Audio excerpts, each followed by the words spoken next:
तो आज से हम लोग स्टार्ट करेंगे 11th क्लास के जियोलॉजी, जो कि आज का हमारा टॉपिक है भूकंप, जिसको इंग्लिश में कहते हैं अर्थक्वेक्स। ठीक है, इससे पहले इंट्रोडक्शन का एक 11th क्लास के जियोलॉजी का वीडियो बन चुका है। उसको हम लोग अपने भाषा में डिसिप्लिन्ड जियोलॉजी कहते हैं, जो कि चैप्टर नंबर 1 था। याद रखिए, जितना आपको पढ़ा देंगे उससे अलग सवाल एक भी नहीं आएगा। ठीक है, और ऑब्जेक्टिव क्वेश्चन जो है एग्जाम का डेट अभी जब फाइनल हो जाएगा जैक बोर्ड में, तो लास्ट टाइम में जो है हम लोग ऑब्जेक्टिव क्वेश्चन कर लेंगे, क्योंकि आपको पता है कि आपका एग्जाम जो है सब्जेक्टिव नहीं होगा। समझ आ रहा है? ठीक है, तो आगे चलिए हम लोग बात करते हैं आज के टॉपिक को, जिसका नाम है भूकंप। और ये नाम से ही इसका डिफिनेशन साफ साफ पता चल रहा है। भू का मतलब धरती और कंप का मतलब होता है कंपन होना। ठीक है, तो ध्यान से बात समझिएगा। ऐसे बहुत कुछ लिखा हुआ है और बहुत कुछ लिखना अभी भी बाकी है। ठीक है, देखिए भूकंप में नाम से ही पता चल रहा है कि भू का मतलब क्या होता है जी। भू का मतलब होता है भूमि। क्या होता है? भूमि। और कंप का मतलब क्या होता है? कंपन करना, कांपना, जिसको कह सकते हैं अपने भाषा में क्या कह सकते हैं? कांपना। जब भूमि कांपता है तो उसे हम क्या कहेंगे? भूकंप कहेंगे। समझ आ रहा है? भूमि जब कांपेगा तो इसे क्या कहते हैं? भूकंप कहते हैं।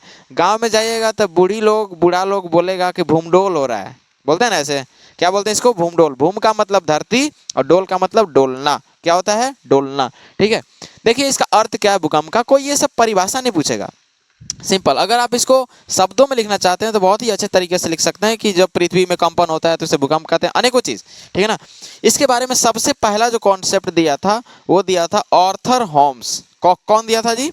ऑर्थर होम्स दिया था। समझ आ गया? कोई अगर आपसे पूछेगा कि भूकंप के बारे में सबसे पहले डिफिनेशन कौन दिया था, तो कौन दिया था? ऑर्थर होम्स ने दिया था। याद रहेगा? इनका कहना था कि धरती के अंदर में भी चट्टान है, ऊपर में भी क्या है? चट्टान है। तो जब चट्टान में लचीलापन आता है, लचीलापन समझ रहे हैं क्या होता है? जब चट्टान में लचीलापन आता है तो उसके कारण और ग्रेविटी के कारण जो है, जो भी धरती इधर उधर जो हिलता है, तो ऐसे ही भूकंप उत्पन्न होता है। ये एक इनका कॉन्सेप्ट था, ऑर्थर होम्स का कॉन्सेप्ट था। तो अगर ऑप्शन में इस टाइप का चीज आता है कि भूकंप के बारे में परिभाषा कौन दिया था सर्वप्रथम, तो कौन दिया था? ऑर्थर होम्स ने दिया था। ठीक है, इससे अलग दिमाग लगाने की कोई आवश्यकता आपको नहीं है। जहां जहां भी हम बता रहे हैं सिर्फ वहां वहां समझिएगा। ठीक है, ऐसा नहीं कि अपना मन से ज़्यादा दिमाग लगाने की आवश्यकता नहीं है। अभी आप लोगों का 12th का भी बैच बहुत जल्द शुरू होगा, लेकिन उससे पहले आपका ई वाला सिलेबस जो है वो फाइनल हो जाए, 11th वाला। समझ आ रहा है? और बहुत जल्दी हम बोले भी थे कि 10 से 15 दिन का सिलेबस है, हाईएस्टली 10 से 15 दिन, बहुत जल्दी खत्म हो जाएगा। समझ आ रहा है? तो देखिए इसका अर्थ जो है भूकंपन। भू का मतलब भूमि, कंपन का मतलब होता है कांपना। देखिए एक लाइन में भूकंपों का अगर हम स्टडी करते हैं, यानी कि study of earthquakes, study of earthquakes जो होता है उसी को हम लोग बोलते हैं क्या चीज? सिस्मोलॉजी कहते हैं। क्या कहते हैं इसको? सिस्मोलॉजी। ठीक है, सिस्मोलॉजी। एंड इसके लिए जो लेखन का जो भूकंप आता है तो उसके लिए जो लेखन यंत्र का यूज करते हैं कि कितना क्या है, क्या इसका ग्राफ है, तो उसको हम लोग बोलते हैं सिस्मोग्राफी। क्या बोलते हैं उसको? सिस्मोग्राफी। तो याद रखिएगा एक चीज और, ठीक है ना, कि सिस्मोग्राफी भी आपका आ सकता है ऑप्शन में, लेकिन स्टडी ऑफ अर्थक्वेक्स यानी कि भूकंपों का अध्ययन या भूकंपों का विज्ञान से रिलेटेड अगर कोई शब्द आएगा तो ऑप्शनल में, तो उसमें टिक आपको क्या करना है? सिस्मोलॉजी। इसका कोई हिंदी नहीं होता। सिस्मोग्राफी को हिंदी में कहते हैं भूकंप लेखी। इसे क्या कहते हैं? भूकंप लेखी कहा जाता है। समझ आ रहा है? भूकंप लेखी कहते हैं। कोई बहुत बड़ी पॉइंट नहीं है इसमें। ठीक है, छोटी छोटी चीजें हैं, सब पे अगर आप ध्यान देते हैं तो एक बार में ये कॉन्सेप्ट पूरी तरीके से क्लियर हो जाएगा। समझ आ रहा है? देखिए भूकंप जो होता है ना, पृथ्वी के अंदर से उत्पन्न होता है। पृथ्वी के अंदर में क्या है जी? तो पृथ्वी का परत के जहां तक बात करते हैं तो 3 प्रकार के परत के बारे में आपको बताया गया था। सबसे पहला परत को हम लोग क्रस्ट कहते हैं, जो कि पीछे आपको बताया गया होगा। नहीं भी बताया गया है तो आप सुन लीजिए ध्यान से। सब पृथ्वी के सबसे ऊपरी परत को हम क्या कहते हैं? क्रस्ट कहते हैं। एक बार रिवीजन थोड़ा सा हो जाए, इसके बाद आएगा मजा हम लोगों को पॉइंट को समझने में। ये पृथ्वी है जी, इस टाइप के चारों तरफ भर देंगे तो गोला बनेगा। अब क्या है कि सबसे ऊपरी परत को हम परपट्टी कर रहे थे, इसे इंग्लिश में क्रस्ट कहते हैं। कोई दिक्कत? बीच में आता है मेरे पास मेंटल। कौन आता है? इसको हिंदी में परवार कहते हैं और इंग्लिश में मेंटल कहते हैं। नीचे वाले को कहते हैं क्रोड। क्या कहते हैं? क्रोड। और इंग्लिश में इसको कोर कहते हैं। याद रहेगा? बस इतना आपको याद रखना है। ठीक है, इतना आपको याद रखना। याद है? याद है ना जी? चलिए ठीक है। सियाल वाल यहाँ पढ़ने की जरूरत नहीं, वो 12th में आपका काम कर जाएगा, समझ आ गया। परवार में पाया जाता है, याद रखिएगा, लावा और मैग्मा। क्या पाया जाता है? लावा और मैग्मा सबसे ज्यादा पाया जाता है कहाँ पे? मेंटल में। कहाँ पाया जाएगा? मेंटल में, याद रहेगा। यहाँ क्या पाया जाएगा? लावा तथा मैग्मा, ठीक है। अब लावा तथा मैग्मा, एक बात याद रखिए, अपने कॉन्सेप्ट अगर दिया जाए तो एक बात याद करो कि अगर आप किसी भी चीज को इस टाइप से अंदर जा रहा है, अंदर में अगर कोई भी गर्म पदार्थ उपस्थित है, लावा मैग्मा का टेम्परेचर होता है 1000 डिग्री सेल्सियस, 1000 डिग्री से 1200 डिग्री सेल्सियस तक। तो जब गर्म रहेगा तो उथल पुथल मचेगा वहां से, हाँ, वो बाहर निकलने के लिए खोजेगा, हो सकता है वहां से भाप भी बन के ऊपर निकल सकता है, भाप जिसको कहते हैं, ठीक है। दूसरी चीज कि अब एक बात है कि स्थल मंडल ऊपर वाले को बोलते हैं, जो हमारा परपट्टी है, ये परपट्टी बनाता है क्या चीज? स्थल मंडल। क्या बनाता है जी? स्थल मंडल। पता है स्थल मंडल को इंग्लिश में क्या कहते हैं? लिथोस्फीयर। क्या कहते हैं? लिथोस्फीयर। स्थल मंडल को क्या कहा जाता है जी? लिथोस्फीयर। लिथोस्फीयर, याद रहेगा। अभी 12th में आप लोग जाइएगा ना तो एक लिथ नाम का शब्द आएगा, फैकोलिथ, बैकोलिथ, ऐसा कुछ नाम आएगा। तो फैको लैको तो समझ आता है, लेकिन लिथ क्या है? बार बार लिथ क्या है? LITH क्या है? तो उसका मतलब होता है स्थल। क्या होता है? स्थल। और अच्छा, लिथ का मतलब पत्थर भी होता है। क्या होता है? पत्थर, यानी कि कह सकते हैं। और जो ये लावा मैग्मा जो होता है ना मेंटल में, ये लावा मैग्मा बनाते हैं चट्टान। क्या बनाते हैं? चट्टान। अब ये चट्टान कहाँ बनेगा? जैसे जैसे ये ऊपर आएगा वैसे वैसे बनाएगा चट्टान, तो आग्नेय सेल का निर्माण होता है। ऐसे ही याद रखिएगा, जो हम बोल रहे हैं याद रखिएगा। लावा मैग्मा से कौन सा सेल बनेगा? आग्नेय सेल बनेगा। ये आग्नेय सेल इधर भी बन सकता है, पृथ्वी के इस वाले भाग में भी बन सकता है, क्योंकि भाई अगर कोई गर्म पदार्थ है तो नीचे तो नहीं जाएगा, इतना याद रखो, नीचे तो नहीं जाएगा, वो जब जाएगा तो ऊपर जाएगा। उद्गार होने के लिए सोचेगा कि हम कैसे भी इस बंद चीजों से कहाँ चले जाते हैं? ऊपर चले जाते हैं, ऊपर जाएगा। यहाँ पे भौम जल, जिसको भूमिगत जल कहते हैं, अंडरग्राउंड वाटर, ऊपर आएगा तो वायुमंडल। तो ये जैसे जैसे भैया ऊपर आएगा वैसे वैसे क्या होते जाएगा? ठंडा होते जाएगा। जैसे जैसे ठंडा होगा तो ठोस में परिवर्तन होगा, और जैसे जैसे वो ठोस में परिवर्तन होगा तो बनेगा स्थल मंडल। क्या बनेगा? स्थल मंडल। एक कॉन्सेप्ट और है कि आपको मेंटल से नीचे जाइएगा तो आपका गुरुत्वाकर्षण बल कहाँ से लगता है? पृथ्वी के बिंदु से, आंतरिक बिंदु से। समझ आ रहा है? ठीक है। पृथ्वी का गुरुत्वाकर्षण बल कहाँ से लगता है? इस बीच से। पर 3 परत में बांटे हैं, परपट्टी, परवार और नीचे क्रोड में। तो क्रोड के जो एकदम मेन बिंदु है वहां से क्या लगता है? गुरुत्वाकर्षण बल लगता है, ठीक है। अब एक बात यहाँ पे और है कि गुरुत्वाकर्षण बल तो यहाँ लगता है, नीचे वाले को नीफे कहते हैं, क्योंकि यहाँ निकेल और फेरस है। इसको हम लोग क्या बोलते हैं? सीमा बोलते हैं, क्योंकि यहाँ पे सिलिकॉन और मैग्नीशियम है। किसको सीमा बोलते हैं? परवार को। मेंटल को क्या बोलते हैं? सीमा को। जो क्रोड है, क्रोड को क्या बोलते हैं? नीफे। क्यों? क्योंकि यहाँ निकेल और फेरस है। मेंटल को क्या कहते हैं बाबू? सिलिकॉन और मैग्नीशियम, क्योंकि यहाँ सिलिकॉन और मैग्नीशियम है। स्थल मंडल जो है इसको बोलते हैं सियाल। क्या बोलते हैं इसको? सियाल, क्योंकि यहाँ सिलिकॉन और एल्यूमिनियम है। याद रहेगा क्या है? सिलिकॉन और एल्यूमिनियम है। कोई दिक्कत नहीं ना यहाँ तक, ठीक है। तो ये तीनों को आप लोग क्या करके रखिएगा? पूरी तरीके से याद करके रखिएगा। साथ ही साथ अब ये चीज कंप्लीट हुआ, जब कभी भी सियाल बोलेंगे याद रखिएगा हम किसकी बात कर रहे हैं? परपट्टी की। और जैसे ही सीमा बोलेंगे याद रखिएगा बीच वाले की बात कर रहे हैं। जैसे ही कोर बोलेंगे याद रखिएगा सेंटर की एकदम बात कर रहे हैं। कोई दिक्कत?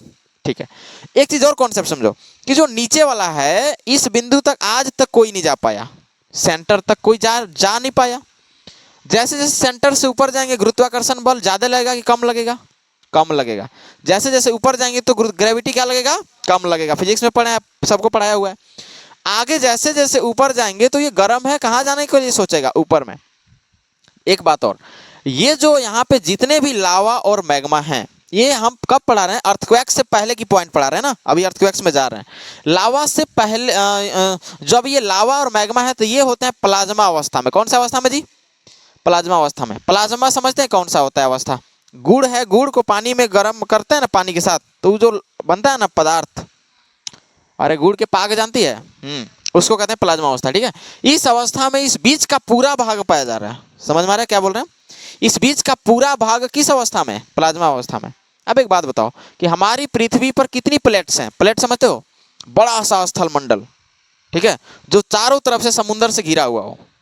चारों तरफ से, हम 3 तरीके से नहीं बोले, कितने कितने चारों तरफ। जैसे हम है, मान लो कि हम एक प्लेट है, हमारा कपार ऊपर से दिखेगा नीचे हम इतना है, चारों तरफ समुद्र से घिरा हुआ है, तो हमें क्या बन जाएंगे, प्लेट बन जाएंगे, छोटा सा प्लेट बन जाएंगे। समझ आ रहा है। एक बात बताइए, हमारी पृथ्वी पर कितनी प्लेट्स हैं आज तक? 7 प्लेट। प्लेट जैसी ये नाम आएगा, क्या नाम आएगा? प्लेट। तो आप याद रखिएगा कि ये उपमहाद्वीप का नाम ले रहा है, जैसे एशिया, यूरोप, ठीक है, अंटार्कटिका, ऑस्ट्रेलिया, इस टाइप से जो भी नाम है ना, इसको प्लेट कहते हैं। विश्व का नक्शा नहीं है, नहीं। तो इसे क्या बोलते हैं, क्या बोलते हैं? महाद्वीप।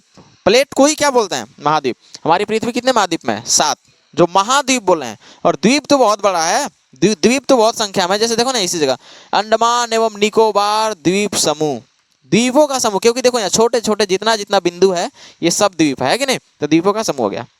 एक पॉइंट और देखना ध्यान से कि ऐसा का है इस जगह बिचवा में कि ये टूट के नहीं चल गया, ये इतना सटल है, ये दूर दूर हो गया। तो ध्यान से बात सुनो, जो बीच का ही भाग होता है ना, ये प्लाज्मा। अब ये लावा मैग्मा तनियो मानी हिलेगा ना, बीच में अगर हलचल हो जाएगा, ऊपर का स्थल मंडल भी क्या करेगा? हिलेगा। अगर ये लावा मैग्मा कहीं दूसरा जगह बहने लगा ना, तो पूरा स्थल मंडल भी क्या हो जाएगा? बदल जाएगा, क्योंकि इसी के ऊपर में क्या है? स्थल मंडल है। समझ आ रहा है? समझ में आ रहा है ना? ये अगर आगे की ओर, ये चलो पीछे की ओर गति करने लगा, तो इसके ऊपर का स्थल मंडल भी कहाँ जाएगा? इधर ही आने लगेगा। समझ आ रहा है क्या बोले? ठीक है। अब क्या है मैटर हमारे पास कि द्वीप है ना, द्वीप, ऐसे कहो कि अब यहाँ पे एक सरफेस के बारे में आप लोग के बताते हैं, जैसे इसको मिटाते हैं, ठीक है। इसको लिखना अभी जरूरी नहीं है, हालांकि ये पढ़ाई होगा, बस बहुत चीज़ें आप याद भी रख सकते हैं। मान लो कि ये ऊपरी क्रस्ट है, ठीक है, और नीचे में लावा मैग्मा है, यहाँ पे क्या है? मैग्मा है।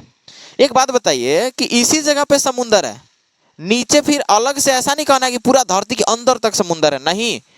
अब याद रखो, समुंदर की गहराई अभी तक कितना पता चला है? 11 किलोमीटर। कितना पता चला है? 11 किलोमीटर, जिसका नाम है मरियाना गर्त। क्या नाम है? मरियाना गर्त। अब देखो, ये है तुम्हारा जल, ये क्या है जी? आपका जल। अब ऊपर वाला स्थल मंडल, ऊपर वाला क्या हो गया? स्थल मंडल। अब एक बात बताओ कि जल पूरे समुद्र, पूरे पृथ्वी के अंदर तक है? नहीं, सिर्फ स्थल मंडल पर जल हुआ है। तो नीचे तो धरती आई भी करेगा, फिर से नीचे तो लावा मैग्मा भी करेगा। ठीक से कह सकते हैं कि हमने बताया कि लावा मैग्मा से ही भूकंप भी उत्पन्न होता है। ऊपर भी आएगा, हम लोग के पता समुंदर वाला चलेगा कि ऊपर वाला?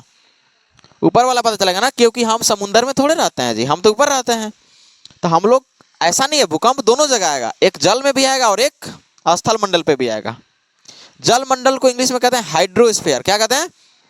हाइड्रोस्फीयर। और इसे बोलते हैं लिथोस्फीयर, जो कि यहाँ लिखा हुआ है। समझ आ रहा है?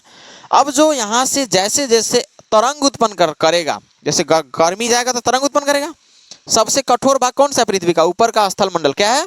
स्थल मंडल। समझ आ रहा है? ये स्थल मंडल, ये जैसे जैसे ऊपर जाएगा तो इधर भी अपना तरंग भेजेगा, इधर भी अपना तरंग भेजेगा। हालांकि ये सब कुछ अब बता रहे हैं आप लोग, समझ आ गया? थोड़ा सा बेसिक चीज में माइंड में चल रहा है ना, क्या है भूकंप।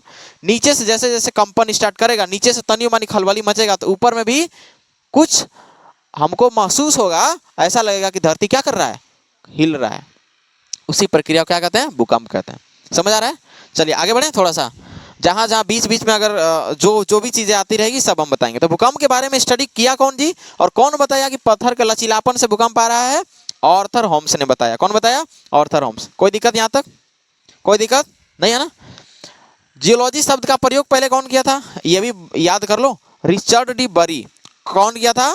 रिचर्ड डी बरी ने। और कब किया था? 1473 में किया था। कब किया था? 1473 में किया था। शब्द का प्रयोग किया था कि जियोलॉजी नाम का भी कोई विज्ञान होता है। समझ आ रहा है? आगे बढ़िए। अब तो भूकंप का स्टडी करेंगे, क्या कहलाएगा बाबू? याद रखो, सिस्मोलॉजी। अगर इसके लेखनीय जो भी डाटा हमें मिलेगा उसके बारे में ग्राफ एक तैयार होगा, उसको क्या बोलते हैं? सिस्मोग्राफी। इसी को हिंदी में क्या कहते हैं? भूकंप लेखी। कोई दिक्कत? सुन लोगे तो ऑब्जेक्टिव फाइनल हो जाएगा, हर चीज लिखवाना संभव नहीं है। आगे बढ़ते हैं। अर्थ क्या है भूकंप? यानी धरती कांपेगा। देखो कुछ महत्वपूर्ण बिंदु लिखवा देते हैं भूकंप से रिलेटेड, ताकि और भी आपका डाउट क्या हो जाए? कंप्लीट हो जाए। सबसे पहला आता है भूकंप मूल। क्या आता है? भूकंप मूल आता है सबसे पहले। इसको इंग्लिश में कहा जाता है फोकस। क्या कहते हैं इसको? फोकस कहते हैं। ये होता क्या है? देखो, वह बिंदु जहां से सर्वप्रथम भूगर्भिक ऊर्जा मुक्त होता है। अब ये ऊर्जा कहां से आया? भू माने धरती, धरती के गर्भ यानी कि धरती के अंदर, ठीक है ना। ऊर्जा कहां से आया? तो ये ऊर्जा कौन देगा? मैग्मा देगा। कौन देगा? मैग्मा। क्योंकि धरती के अंदर में मैग्मा रूपी ऊर्जा हमारे पास जाता है।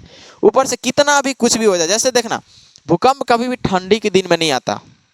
ये बात भी नोटिस करने लायक है कि भूकंप जब भी आया ना, तो अभी तक जितने रिकॉर्ड्स हैं कब आता है, ठंडी के दिन में नहीं आता। कब आता है, गर्मी के दिन में आता है, क्योंकि गर्मी से ऊपर का भी टेम्परेचर, ऊपर से भी इसी पृथ्वी पर कहाँ जा रहा है, नीचे की ओर जा रहा है ना।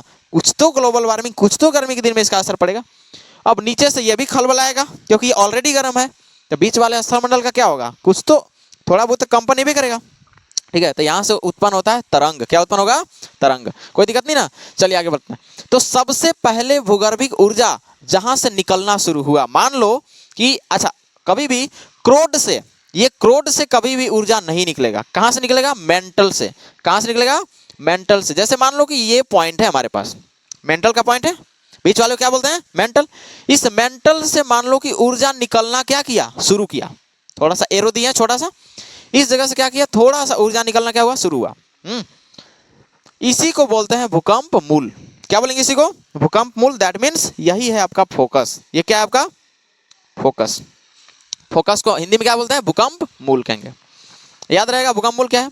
सवाल ऐसे नहीं बोलेगा, सवाल ई देगा, ऑप्शन में ये डालेगा, सीधा बोलेगा कि वह बिंदु बताइए जहां से भूकंप का ऊर्जा जो है, भूकंप के लिए जो ऊर्जा है मुक्त होना शुरू होता है, उसे क्या कहते हैं, फोकस कहेंगे। हिंदी का नाम ऊटपटांग दे सकता है, लेकिन इंग्लिश का नाम कभी भी चेंज नहीं होता है, इसलिए आप इंग्लिश को याद रखिएगा, इसे क्या बोलते हैं, फोकस बोलेंगे। समझ आ रहा है। अब देखो, कभी कभी इसको अधिकेंद्र बोलते हैं, कभी कभी इसको उद्गम स्थल भी बोला जाता है। ऐसा क्यों, देखिए अगर 750 किलोमीटर इसका क्या हो, गहराई हो, इसका गहराई कितना ऊपर से 750 किलोमीटर हो जाए, तो उसको क्या बोलते हैं हम लोग, भूकंप केंद्र बोलते हैं। सेंटर जिसको कहते हैं, क्या कहेंगे, सेंटर, या उसी को बोलते हैं उद्गम केंद्र। क्या बोलेंगे उसको, उद्गम केंद्र। भूकंप केंद्र बहुत कम पूछता है, उद्गम केंद्र ज्यादा पूछता है। ठीक है ना। ऐसे बोलेगा कि जहां से भूकंप, अपने भाषा में, जहां से भूकंप के लिए तरंग उत्पन्न होने लगेगा, ये तरंग के बारे में ही बात करेंगे। जहां से भूकंप के लिए तरंग उत्पन्न होता है, यानी जहां से भूकंप शुरू होता है, एक लाइन में, समझ आ रहा है, जहां से भूकंप शुरू होता है उसे क्या कहते हैं, उद्गम केंद्र बोलते हैं ना। जैसे नदी, नदी जहां से निकली है उसे क्या बोलते हैं, उद्गम केंद्र बोलते हैं ना। उसको उद्गम स्थल बोलते हैं। जैसे नर्मदा नदी का क्या है, अमरकंटक है, इस टाइप से इसको क्या बोलते हैं, गंगोत्री बोलते हैं, गंगा नदी का जहां से कोई नदी निकलती है उसे उद्गम स्थल बोलते हैं। उसी प्रकार से वह बिंदु जहां से भूकंप का असर शुरू होता है, जहां से भूकंप निकलती है उसे क्या कहेंगे, उद्गम केंद्र बोलेंगे, या भूकंप केंद्र बोल दिया जाता है। याद रहेगा। गहराई कितना होना चाहिए, 750 किलोमीटर। गहराई कितना, 750। अधिकेंद्र एक पॉइंट आता है, की पॉइंट्स में क्या आता है, अधिकेंद्र। देखिए अधिकेंद्र को इंग्लिश में एपी सेंटर कहते हैं। क्या कहते हैं इसको, एपी सेंटर कहते हैं। किसे, अधिकेंद्र को। इसको इंग्लिश में भी क्या कहते हैं, एपी सेंटर। भूकंप केंद्र के ठीक ऊपर के भाग जो होगा, भूतल पर स्थित होगा जो स्थान, उसी को क्या बोलेंगे, अधिकेंद्र बोलेंगे। सिंपल है। मान लीजिए कि यहाँ पे हमारा फोकस है, ये बिंदु क्या है, मेरा फोकस। इसके ऊपर में जो भी स्थल मंडल आया, इसके ऊपर में जो भी स्थल मंडल आया, उसी स्थल मंडल को क्या कहेंगे, एपी सेंटर। क्या कहते हैं उसी को, एपी सेंटर। बोला ना जी, भूकंप केंद्र, तो भूकंप केंद्र यानी कि फोकस। अरे भैया लिखे ना, भूकंप केंद्र यानी कि फोकस। अब इसके जस्ट ऊपर वाला जो भूतल पर जो स्थित स्थान है, मतलब यहां से भूकंप निकलना शुरू, यहां से तरंग निकलना शुरू, इसके ऊपर में अटैच करेगा कि नहीं करेगा, इसके ऊपर में जैसे ही टच करेगा तो इस स्थल को बोलते हैं एपी सेंटर। क्या बोलेंगे, एपी सेंटर। अब यहां से चारों दिशाओं में तरंग क्या हो जाएगा, फैलेगा, जितना दूर जाएगा, अंदर एक लंबवत जाएगा। अगर मान लो यहाँ से ऊर्जा निकल रहा है तो ऊर्जा के लिए जाने जाने जगह जाएगा, उधर उधर जाएगा वो, तो जिधर जिधर उसको रास्ता मिलेगा उधर जाएगा, चारों तरफ मिला चारों तरफ जाएगा, लेकिन सब ऊपर की ओर जाएगा। सीधे भी जाएगा, इससे भी जाएगा, ऐसे भी जाएगा, ऐसे भी जाएगा, लेकिन सीधे जाएगा, मतलब चारों तरफ फैलते हुए जाएगा। अब हो सकता है कि जहां से उत्पन्न हुआ वहां से लंबवत रास्ता खाली हो ऊपर आने के लिए।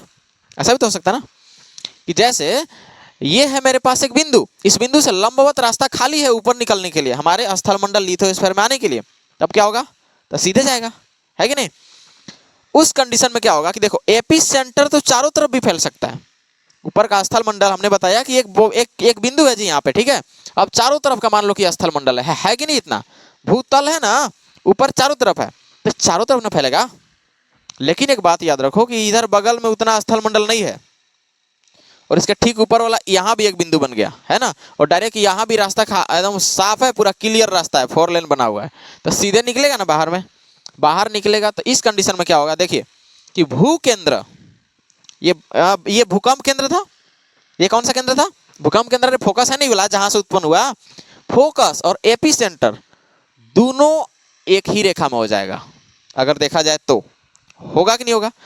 जब यहां से फोकस, जहां से फोकस यानी कि ऊर्जा मुक्त होना, जहां वह सेंटर, वह बिंदु जहां से ऊर्जा मुक्त होता है उसे क्या कहेंगे? फोकस।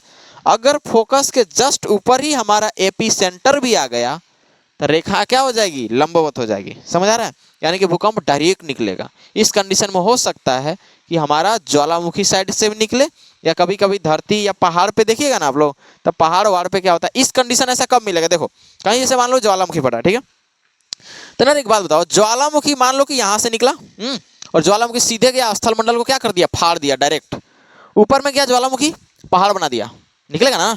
एक बैग निकलेगा तो नीचे का सारा मटेरियल ले जाएगा, क्या बना देगा? ऊपर में ज्वालामुखी पहाड़ बना देगा। फिर ये बीचवा का तो खाली जगह ना बच गया वाला जी। मान लो कि पहाड़ बना दिया ऊपर में, ये बीच का खाली जगह बचा। अब ऊपर से इसको भरपाई भी तो करना है, भरपाई करना है ना ये वाला। इस भाग को क्या करेगा? भरेगा। तो पहाड़ का संरचना ऐसे बन जाता है। बनता है कि नहीं बनता है? ऐसे ऐसे ऐसे। तो जो बीचवा का जो खाली जगह बचता है ना, यह जाता है कहाँ पे? अंदर में। अब एक समस्या और, कि जब इस कंडीशन में आ जाएगा मैटर कि यहां से जो ऊर्जा है, ऊर्जा ऊपर की ओर जा रहा है, तो ऐसा पर्वत या पहाड़ जिसका निर्माण ज्वालामुखी से होता है, हालांकि ज्वालामुखी पढ़ाएंगे अभी इसके बाद वाला टॉपिक, ऐसा पर्वत या पहाड़ जिसका निर्माण ज्वालामुखी से हुआ है, उसके बीच में कुछ कुछ लंबवत रेखा बन सकती है, क्योंकि ज्वालामुखी चारों तरफ से फैल के नहीं जाता है, वो सीधे जाता है। समझ आ रहा है? उस जगह पे ऐसा रेखा मिल सकता है। समझ में आ रहा है? तो इस जगह पे रेखीय संरचना बन जाती है। समझ आ रहा है? तो कभी कभी जो बड़ा बड़ा पर्वत होता है ना, जिसका निर्माण ज्वालामुखी से हुआ है, उस पे भाप फेंकता है, पहाड़वे पे भाप फेंकता है। समझ आ रहा है ना? पहाड़ पे ही क्या फेंकता है? भाप फेंकता है। भाप भाप मतलब ऐसा लगता है ना धुआं फेंक रहा है उस पर। समझ आ रहा है? ये सब कंडीशन होता है। तो समझ आ गया ना? रेखीय कब होगा? कि जब फोकस के ऊपर ही क्या रहे? एपी सेंटर भी रहे। जब फोकस के ऊपर ही क्या रहे? AP centre. तब क्या बन जाता है? भाप कैसे निकलेगा? रेखीय। और अगर एपी सेंटर चारों तरफ होगा, अगर एपी सेंटर ऐसे चारों तरफ होगा, तो इसका प्रकोप चारों तरफ फैलेगा। फैलेगा कि नहीं फैलेगा? समझ आ गया ना हम क्या बताने की कोशिश कर रहे हैं? ठीक है। तो अधिकेंद्र को इंग्लिश में क्या बोलेंगे जी? AP centre. ये ज्यादा नहीं पूछेगा, एपी सेंटर ज्यादा नहीं पूछता है, लेकिन याद रखिएगा कि फोकस के ऊपर यानी कि भूकंप केंद्र के जस्ट ऊपर वाला जगह क्या कहलाता है? AP centre. याद रहेगा? फाइनल, कोई दिक्कत नहीं है। चलिए अब आता है एक सम भूकंप रेखा। याद है? सम का मतलब क्या होता है? बराबर। सम का मतलब बराबर। भूकंप का मतलब धरती कांपना, ठीक है। और रेखा का मतलब लाइन, यानी कि ऐसा लाइन जहां जो लाइन ये बताए कि यहाँ पे बराबर धरती कांपल है ना। देखो अभी समान भूकंप तीव्रता वाले, तीव्रता का मतलब इंटेंसिटी होता है इंग्लिश में। कितना तेज आया, मतलब कितना स्पीड जिसको बोल सकते हैं, चाल या वेग, ऐसा कुछ, कितना स्पीड में ऐसे गया। अगर एक समान है तो उसको नापने वाला जो होगा क्या होगा? सम भूकंप रेखा। देखो समान भूकंप तीव्रता वाले, तीव्रता को आप सिर्फ तीव्रता से ता दीजिए, क्या बचेगा? तीव्र बचेगा। तीव्र का मतलब होता है तेजी से, कितना तेज भूकंप आया है। उस स्थानों को मिलाने वाली रेखा को क्या कहेंगे? सम भूकंप रेखा कहते हैं। देखो समान भूकंप तीव्रता वाले स्थानों को मिलाने वाली रेखा को क्या बोलते हैं? सम भूकंप रेखा कहते हैं। मतलब ये रेखा ये बताएगा कि एक समान, जैसे मान लो कि वो आया कि 1 मिनट में 1 सेकंड में कम से कम 5 किलोमीटर की स्पीड से वो चला। कितना चला? 1 सेकंड में पूरे धरती पर कितना स्पीड चला? 5 किलोमीटर चला 1 सेकंड में सिर्फ। तो 1 सेकंड में 5 किलोमीटर चला, और वो देखेगा, ये रेखा ये बताएगा कि कितना दूरी तक ये गया, और उसका स्पीड इतने था का मतलब 5 किलोमीटर था 1 सेकंड में, और 1 सेकंड में 5 किलोमीटर था, तो कितना दूरी तक वो गया। कि आगे जाने के बाद फिर स्पीड हो गया और ही, फिर कि आगे जाने के बाद स्लो तो नहीं हो गया। समझ आ रहा है? तो जितना बराबर में जितना दूरी तक गया, तो उस लाइन को क्या बोलते हैं? सम भूकंप रेखा। समझ आ रहा है? तो ये भी बात आ सकता है कि समान भूकंप तीव्रता वाले स्थानों को क्या कहते हैं ऑप्शनल में? तो क्या कहेंगे बाबू? सम भूकंप रेखा। समझ आ रहा है? ठीक है। सह भूकंप रेखा एक आएगा। सह का मतलब होता है साथ में, सह का मतलब साथ में। सह भूकंप रेखा क्या है? एक समय पर पहुंचने वाली तरंगों को क्या कहते हैं? तो तरंगों को मिलाने वाली रेखा को क्या कहते हैं? सम भूकंप रेखा, सह भूकंप रेखा। सह का मतलब एक साथ। यहां पे मैटर यह है कि एक समय, बस साथ नहीं करके क्या कर दिया? समय कर दिया। अरे भैया एक के साथ है, एक के साथ जा रहे हैं और एक के टाइम पहुंचे, देखो एक समय पर पहुंचाने वाले तरंगों क्या बोलेंगे, क्या क्या बोलेंगे, सहभूकंप रेखा। मतलब एक ही साथ तरंग उत्पन्न हुआ और एक ही समय पर जाके संगे संगे क्या हो गए, पहुंच गए जहां हमको पहुंचना था, जितना दूर तक जाना था, उस तरंग को जितना दूर तक जाना था उतना दूरी तक चला गया, इसी को बोलते हैं सहभूकंप रेखा। अगला आता है, ये है की पॉइंट्स। सवाल बहुत ज्यादा यहां से नहीं आएगा, ये पहला और दूसरा इंपॉर्टेंट है, समझ आ रहा है।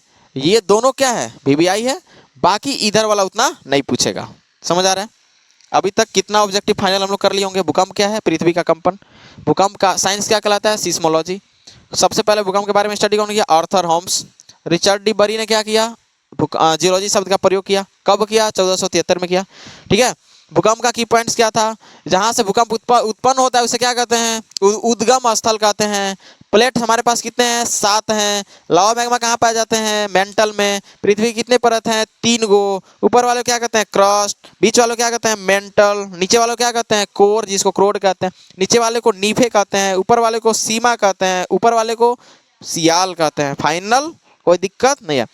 अब की पॉइंट्स में सबसे पहले हम लोग पढ़े थे फोकस के बारे में। फोकस को क्या कहते हैं बाबू, तो उसको बोलते हैं भूकंप केंद्र। उसी को भूकंप केंद्र को ही क्या कहते हैं, ऐसे देखो नाम है, भूकंप मूल कहते हैं, समझ आ गया।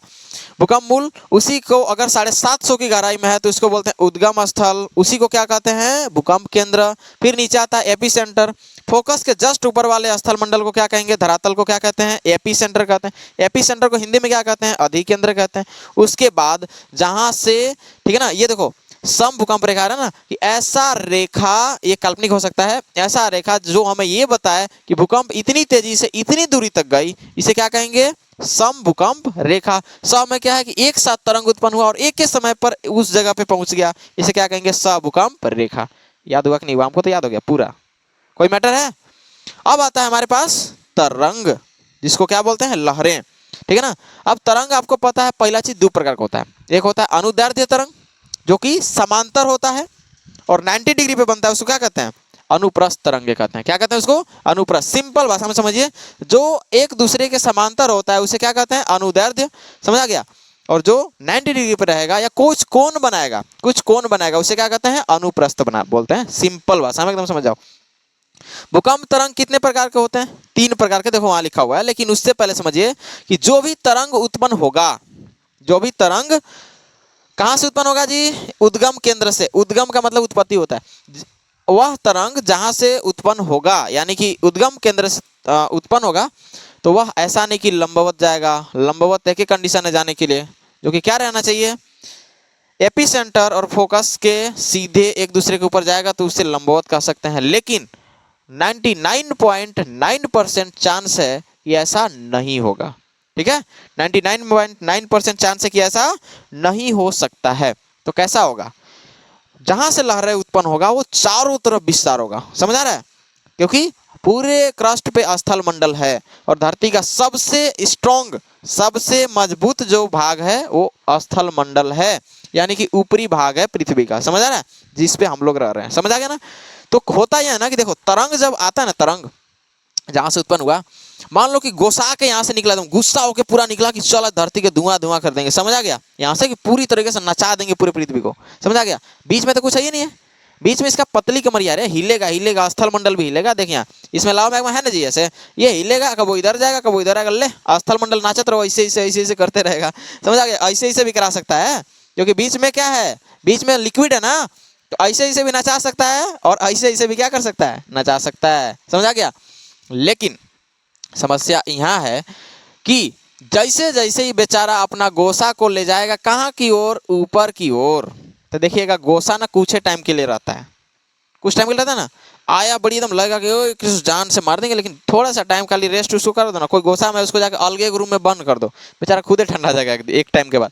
यही बात है, जैसे जैसे ऊपर की ओर धरती पे अटैक करेगा ना स्थल मंडल पे, बेचारा के लगेगा अब करने जाए, अब करने जाए, क्योंकि यहाँ पे बड़का चट्टान आएगा, इन्हें भी बड़का चट्टान आएगा, शांत हो जाएगा और एकदम लड़ेगा बढ़िया कि अरे हटो हमको जाने दो, ऊपर स्थल मंडल पे जाना, तो बेचारा पगला जाएगा। अब थोड़ा बोल देंगे यहाँ पे एक रूम में तुमको बंद किया, तुमको बोल रहे हैं कि तुमको छत पे जाना है, और छत के देख लो ऊपर में कितना कठोर है ना, कैसे करेगी, एक एक कणों को हटाना पड़ेगा, एक एक कण को हटाओ कि भैया जा दे रही हमारा बहुत गोसा बढ़ रहा है, एकदम हमारा तरंग एकदम ऐसा तरंग है ना कि तोरा फाड़ के रख देगा, समझ आ गया। बेचारा तोर कोई हालत काम नहीं करेगा, सारा गुस्सा क्या हो जाएगा, ठंडा हो जाएगा। क्योंकि स्थल मंडल मजबूत है। अब जैसे नीचे से कोई तरंग आएगा, ऊपर से बोलेगा ए इन्हें कहाँ, वो बोलेगा ए इन्हें कहाँ रे, ठीक है, आराम आराम से बेचारा निकलेगा। तो ऐठा तो ऐठा टर्निंग वार्निंग, जैसे देखना बाइक भी चलाते हैं ना, बाइक नॉर्मल बाइक चलाएंगे, रास्ता क्लियर रहेगा तो हम पूरे 100+ कर देंगे फटाक से, समझ आ रहा है। लेकिन उबड़ खाबड़ रहेगा तो तोरा कितनों गोसा भरल है, तुमको नॉर्मल होना ही पड़ेगा, रास्ता उबड़ खाबड़ है। यानी कि बोलेगा हट ना रे, उबड़ खाबड़ कहाँ से आ रहा है, तू कैसे गाड़ी चलाओ, वो तुमको नॉर्मल करिए देगा। यही बात है यहाँ भी कि स्थल मंडल सही नहीं है। यानी कि कबो चट्टान 4 किलोमीटर लंबा चट्टाने को मिल गया ले, अब तो तरंग 4 किलोमीटर होने जाएगा तब ना ऊपर में जगह मिलेगा जाने के लिए। फिर पता चला कि जैसे ऊपर गया थोड़ा सा जगह मिला, फिर ऊपर में 10 किलोमीटर लंबा चट्टान है ले, ऐसी ना जी चट्टान, ठीक है ना, बड़का बोल्डर मिल रहा है। और नीचे बोल्डर ऐसे नहीं मिलता है, नीचे ऐसा बोल्डर नहीं है, जगह नहीं है, नीचे पूरा लंबा चौड़ा स्थल मंडल क्या है, पूरा चट्टाने है, समझ आ गया। वो चट्टान 12th में पढ़ने को मिलेगा, मजा आएगा पढ़ने में। बेचारा सारा इसका वेव जो है, तरंग जो है, किसका तरंग, ऊर्जा का तरंग, किसका तरंग, ऊर्जा का तरंग। ये ऊर्जा कौन दिया, मैग्मा, ठीक है ना। यहाँ से जो एनर्जी निकलता है उस तरंग का गुस्सा ठंडा हो जाएगा और धरती पर थोड़ा थोड़ा प्रकोप दिखाएगा। अगर उसको रास्ता मिल गया तो थोड़ा ज्यादा प्रकोप दिखाएगा, अगर नहीं तब कुछ ज्यादा और दिखा देगा। अब आता है मैटर हमारा एक एक तरंगों के बारे में जानने का, समझ आ गया ना, भूकंप के बारे में फील आ रहा है ना किस टाइप से हो सकता है, ठीक है। लेकिन एक बात और याद रखिए, जहां के स्थल मंडल कमजोर रहता है वहां पे ऐसा भी तो हो सकता है ना, जहां का स्थल मंडल लिथोस्फीयर जहां का वीक रहेगा, कमजोर रहेगा, वहां पे इसका प्रकोप क्या होगा, इस ऊर्जा का ज्यादा होगा, है कि नहीं। लेकिन जहां पे नॉर्मल रहेगा, जहां के स्थल मंडल पूरी तरीके से मजबूत रहेगा, वहां पे चांस है। झारखंड में चांस है, झारखंड में चांस है, पहाड़ी इलाका है पूरा, समझ आ रहा है। प्लेन जगहों पे साथ साथ मतलब ऐसा जगह जहाँ पे दलदली इलाका है, वहां पे भूकंप बड़ी खतरनाक आता है, समझ आ गया ना। ऐसा इलाका जहाँ का इलाका क्या है, पूरी तरीके से दलदली है, यानी कि वहां का स्थल मंडल सही नहीं है, वहां पे बहुत ज्यादा क्या करता है, तबाही मचता है। चलिए आगे, तो सबसे पहला तरंग का नाम है क्या चीज, प्राथमिक तरंग। इसको इंग्लिश में बोलते हैं प्राइमरी वेव, क्या बोलते हैं इसको, प्राइमरी वेव इसको बोल दिया जाता है, समझ आ गया। ये तरंग ऐसा है कि 1 सेकेंड में 7 किलोमीटर की दूरी तय करता है। कितना जी, 1 सेकेंड में, ऐसे बोलो 7 किलोमीटर पर सेकेंड, 7 किलोमीटर पर सेकेंड। हालांकि इसके बारे में डीपली पढ़ाएंगे, बताएंगे आप लोगों को, समझ आ गया। प्राथमिक तरंग को क्या बोलते हैं, पी तरंग, क्या बोलते हैं, पी तरंग, याद रखना पूरी तरीके से, प्राथमिक तरंग को पी तरंग बोलते हैं। और दूसरा जो तरंग है, अच्छा, इस तरंग का एक और नाम है, 1 सेकंड में 7 किलोमीटर, इसको बोलते हैं मुख्य तरंग भी इसको कहते हैं, क्या कहते हैं इसको, मुख्य तरंग। सोच रहे हो ये बेचारा पहले उत्पन्न हुआ होगा तब ना इसका नाम है प्राथमिक, आएगा पूरा गोसा में। सोचो कि जब 1 सेकंड में 7 किलोमीटर ये राउंड मार लेगा धरती के, 1 सेकंड में कितना, 7 किलोमीटर, ठीक है। तो नीचे से निकलल कितना गोसा में होगा, है कि नहीं, नीचे से कितना हाइपर होकर इसका एनर्जी जो है रिलीज हुआ होगा कि ऊपर में धरती के आने के बाद 1 सेकंड में 7 किलोमीटर के राउंड मार रहा है, समझ आ रहा है। दूसरे वाले को बोलते हैं द्वितीयक, इसको बोलते हैं सेकेंडरी वेव। एस का मतलब सेकेंडरी, पी का मतलब प्राइमरी, प्राइमरी मतलब प्राथमिक, एस का मतलब सेकेंडरी, दैट मीन्स द्वितीयक, ठीक है। द्वितीयक को हम लोग बोलते हैं एक और तरंग, इसको बोलते हैं गौण तरंग, क्या बोलते हैं इसको, गौण तरंग, याद रहेगा। गौण तरंग किसे कहा जाएगा, सेकेंडरी तरंग को। मुख्य तरंग किसको बोलेंगे, प्राथमिक को। धरातलीय तरंग को पता है क्या बोलते हैं, लव तरंग बोलते हैं, लव, इसको इंग्लिश में लिखो LOVE, LOVE वेव, क्या बोलते हैं, LOVE लव, और WAVE लव वेव बोलते हैं। ऐसा क्यों, इस तरंग का खोज किया था HD लव ने, HD लव ने। ये कौन था भैया, ये था साइंटिस्ट, दैट मीन्स जियोलॉजिस्ट था। इन्होंने बताया कि चलिए P और S तो सही है, P और S तो सही है, एक और तरंग है जिसका क्या नाम है, धरातलीय तरंग। क्या है, इसी के नाम से इसको L तरंग कहते हैं, इसको लार्ज वेव भी बोल सकते हैं, क्या बोल सकते हैं, लार्ज। ये 1 सेकेंड में सिर्फ 3 किलोमीटर गति करता है, कितना, 3 किलोमीटर पर सेकेंड, 3 किलोमीटर पर सेकेंड, और ये 4.5 होता है। द्वितीयक कितना, 1 सेकेंड में 4.5, याद रहेगा। द्वितीयक तरंग को दूसरा नाम क्या है, गौण तरंग है। धरातलीय तरंग को क्या बोलते हैं, एल तरंग। अब एल मीन्स लव तरंग।